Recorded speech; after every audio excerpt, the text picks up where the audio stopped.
बंजारन बहू। कमला एक बहुत स्वार्थी महिला है। उसने पैसों के लिए एक ऐसे इंसान से शादी की जो पहले से शादीशुदा और एक बच्चे का पिता भी था। कमला के पति को मरे हुए एक अरसा बीत गया है। अब वो अपने सौतेले बेटे वैभव के साथ रहती है। वैभव के दिल में अपनी माँ को लेकर इतना डर है कि वो अपनी माँ के सामने एक शब्द नहीं बोल पाता। उसकी माँ जो कहती है उसको सर झुकाकर वही मानना पड़ता है। वैभव, तुमने अभी तक घर का काम क्यों नहीं किया? तुमसे कितनी बार कहा है कि सूरज निकलने से पहले तुम घर की साफ सफाई पूरी कर दिया करो। वैभव कुछ नहीं बोलता, चुपचाप सर झुकाए अपनी माँ की बात सुनता रहता है। तभी पास में खड़ा नौकर सुखराम कहता है, मालकिन, वैभव बाबा को रात से तेज बुखार है, इसलिए वो सुबह जल्दी उठ नहीं पाए। उनके बदले मैं घर की साफ सफाई कर देता हूँ। इसे कोई बुखार नहीं है। मैं इसे अच्छी तरह से जानती हूँ। ये सब काम न करने के बहाने हैं। सुखराम काका, बोल दो इसे, सारे घर का काम यही करेगा। और इससे समय पर अपना काम पूरा नहीं किया तो इससे आज का खाना भी नहीं मिलेगा। मगर मालकिन, वैभव बाबा की सच में ही तबीयत खराब है, आप एक बार देख तो लीजिए। कमला बिना कुछ बोले वहां से चली गई और बेचारा वैभव तेज बुखार में भी काम करता रहा।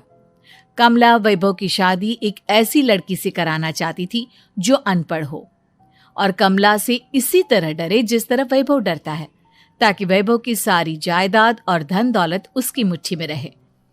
लेकिन आज के जमाने में ऐसी लड़की मिलना मुश्किल है। कमला कार में यही सब कुछ सोचती जा रही थी कि तभी रास्ते में, अरे ड्राइवर, तुमने कार क्यों रोक दी? और ये इतना शोर कैसा? मैडम, आगे कुछ बंजारों का खेल चल रहा है, इसलिए भीड़ लगी है। मैं अभी भीड़ को साइड में करवाकर कार निकालता हूँ। ड्राइवर भीड़ को साइड करके कार निकालने की कोशिश करने लगा कि तभी कमला की नजर रस्सी पर चल रही एक फुलवा नाम की बंजारन पर पड़ी। क्यों ना मैं इस बंजारन की शादी वैभव से करा दूं? ये तो अनपढ़ लग रही है, मेरे पैरों तले दबकर भी रहेगी। मुझे अभी इसके माँ बाप से बात करनी होगी। ये सोचकर कमला ने उन बंजारों से बात की और उन्हें शाम को अपने घर बुलाया। फुलवा के माता पिता वहां उसे लेकर आ गए।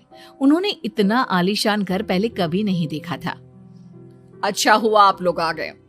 देखिए, मुझे घुमा फिरा कर बात करने की आदत नहीं है, इसलिए सीधे सीधे मुद्दे पर आती हूँ। मुझे आपकी बेटी बहुत पसंद है। मैं अपने इकलौते बेटे की शादी आपकी बेटी फुलवा से कराना चाहती हूँ।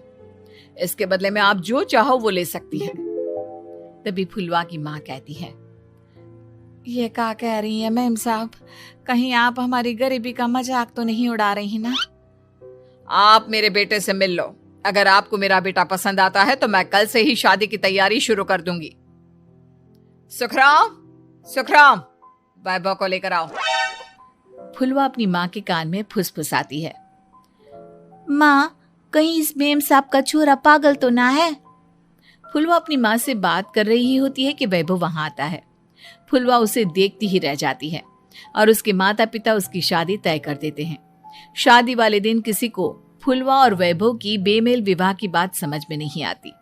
फिर भी एक औरत कमला से पूछ ही लेती है, कमला जी, आपने अपने इकलौते बेटे की शादी देहाती गवार से क्यों करा दी? ये बंजारन आपके घर की बहू बनने लायक तो नहीं है। कम से कम अपने स्टेटस का ही ख्याल कर लिया होता। बहू तो अपने टक्कर की लाती, आपने तो बंजारन को ही बहू बना लिया। अब कमला को समझ में नहीं आ रहा था कि इस बात का क्या जवाब दे। वो कुछ देर चुप रही और सोच समझ कर कहती है, बहन जी, आपको तो पता है आजकल के बच्चे किसी की बात कहाँ सुनते हैं। मैं तो अपनी बहू एक पढ़ी लिखी और अपनी सोसाइटी की ही ढूंढ रही थी। लेकिन मेरे बेटे ने मेरे सामने इस बंजारन को लाकर खड़ा कर दिया। बोला कि मैं शादी करूंगा तो इसी से। अब भला मैं क्या करती, मुझे अपने बेटे के सामने झुकना ही पड़ा। कमला की ये बातें सुखराम भी सुन रहा था। उसने ये सारी बातें वैभव को जाकर बता दी। काका, मैं तो फुलवा को जानता भी नहीं, फिर माँ मेरे बारे में झूठ क्यों कह रही है? अरे बेटा, तुम कितने भोले हो, तुम्हें कुछ भी नहीं पता। तुम्हारे पिता अपनी सारी संपत्ति तुम्हारे नाम करके गए हैं। तुम्हारी माँ नहीं चाहती कि यह संपत्ति तुम्हें मिले, इसलिए उन्होंने तुम्हारी अनपढ़ लड़की से शादी करवाई ताकि तुम्हारी तरह वो भी अपने हक के लिए आवाज ना उठा सके। सुखराम काका, मैं क्या करूं, आप ही बताओ। माँ के सामने आते ही मेरे हाथ पैर कांपने लगते हैं। मैं माँ को कुछ भी नहीं कह पाता। वे दोनों बात कर ही रहे थे कि अचानक कमला वहां आ गई। कमला को देखकर दोनों घबरा गए। तुम दोनों फिर कभी बातें कर लेना, अभी फेरों का समय हो गया है, चलो जल्दी आओ। इस तरह फुलवा और वैभव की शादी हो गई। अगले दिन कमला ने फुलवा को बुलाया और उसे नसीहत देने लगी। देख बंजारन, तुझे मैंने अपनी बहू बना तो लिया है, लेकिन तुझे इस घर में आंख कान मुंह बंद करके रहना होगा। घर का काम कर और अपने पति से मतलब रख, समझी? कमला का ऐसा रवैया फुलवा को बिल्कुल समझ में नहीं आया। उसने वैभव से इस बारे में बात की। सुनिए ना, माँ जी ने जिस तरह मुझसे बात की मुझे अच्छा नहीं लगा। शादी से पहले तो वो मुझसे बहुत अच्छे से बात कर रही थी, लेकिन शादी के बाद उन्हें क्या हो गया? तुम ज्यादा मत सोचो, जैसा माँ कहती है वैसा ही करो। ये कहकर वैभव वहां से चला गया। अगले दिन वैभव को घर के नौकरों की तरह काम करता देख फुलवा को बहुत हैरानी हुई। फुलवा ने इस बारे में सुखराम काका से बात की तो सुखराम काका ने फुलवा को सारी बात बता दी। अब फुलवा को समझ में आ गया कि उसकी सास ने एक बंजारन को बहू क्यों बनाया। एक दिन वैभव घर का काम कर रहा था, तभी उससे कांच की प्लेट टूट गई। किसने गिराई ये कांच की प्लेट? वैभव को वहां खड़ा देख कमला ने छड़ी से उसे मारना शुरू कर दिया। उसके पैर में कांच चुभ गया और खून बहने लगा, लेकिन फिर भी कमला उसे मारे जा रही थी। ये देखकर फुलवा ने कमला के हाथ से छड़ी छीन ली और तोड़कर फेंक दी। बंजारन, तेरी इतनी हिम्मत, तूने मेरे हाथ से छड़ी छीनी? कमला फुलवा को थप्पड़ मारने ही वाली थी कि फुलवा उसका हाथ पकड़ लेती है। ओ सस माँ, मैंने मॉम की गुड़िया ना समझ लियो। बंजारन हो बंजारन, ईंट का जवाब पत्थर से देना जानती हूँ। आज के बाद मेरे या वैभव जी के ऊपर हाथ उठाने की सोचियो भी ना, समझी ससु माँ? ये कहकर फुलवा वैभव को लेकर वहां से चली गई। उसने वैभव के पैर पर पट्टी बांधी, उसके आंसू पोंछे। वैभव ने पहली बार किसी के दिल में अपने लिए इतना प्यार महसूस किया। अब फुलवा वैभव का हर काम में हाथ बटाती, उसका बहुत ख्याल रखती। इस तरह दोनों बहुत ज्यादा नजदीक आ गए। वहीं दूसरी ओर कमला सारी जायदाद अपने नाम करने की साजिश करने लगी। और एक दिन, वैभव, जल्दी बाहर आओ। कमला की आवाज सुनकर वैभव और फुलवा अपने कमरे से बाहर आ गए। जी माँ, आपने बुलाया? ये ले, इन कागजों पर साइन कर दे।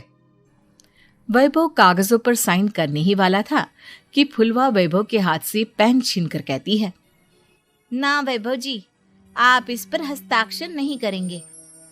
आओ बंजारन, मैं तुझसे बात नहीं कर रही। ये बात मेरे और मेरे बेटे के बीच की है।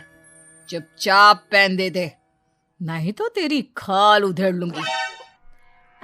सस माँ, बंजारन की खाल इतनी भी ढीली ना होवे कि कोई भी उधेड़ लेवे। जो यकीन ना आता हो तो देख ले उतार के। और हाँ, बंजारन जरूर हूँ पर अनपढ़ ना हूँ। मन्ने भी पता है कि किसी भी कागज पर साइन करने से पहले उसे अच्छी तरह पढ़ लेवे हैं। पेन देती है या नहीं?